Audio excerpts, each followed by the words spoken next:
Hi friends, అందరికీ నాగుల చవితి శుభాకాంక్షలు. ఈరోజు పురస్కరించుకొని మా ఇంట్లో పిల్లలకి అత్యంత ప్రీతికరమైన మరియు మన గణపతి స్వామికి ఇష్టమైనటువంటి ఈ యొక్క ఉండ్రాళ్ళ పాయసం అయితే చేయాలని అనుకున్నాను.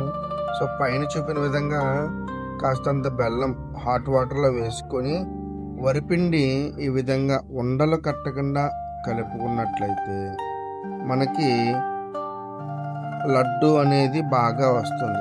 సో మరొక గిన్నెలోని బెల్లం తీసుకొని మనకి కావాల్సిన విధంగా బెల్లం ఒక పాకం పెట్టుకోవాలి.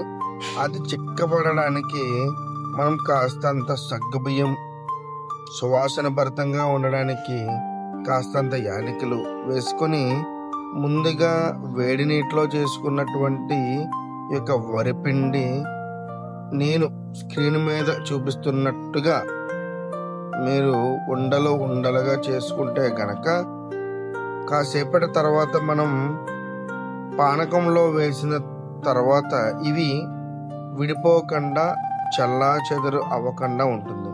చూసారు కదా, ఆ విధంగా బెల్లం పాకం వచ్చిన తర్వాత మనం ఉండలుగా తాలికలుగా చేసుకున్నటువంటి ఈ యొక్క మిశ్రమాన్ని మనం అయితే వేసుకోవాలి. మనం చేసేటటువంటి ఉండ్రాల పాయసం చక్కగా ఉండాలనుకుంటే ఒక 2 చెంచాలు వరిపిండి నీటిలో పల్చగా కలిపి ముందుగా వేసుకుంటే కనుక అవి చెక్కబడుతుంది. మరియు మనకి అత్యంత రుచికరంగా ఉండడానికి కొబ్బరి తురుము వేసుకుంటే కనుక చాలా చక్కగా రుచికరంగా ఉంటుంది.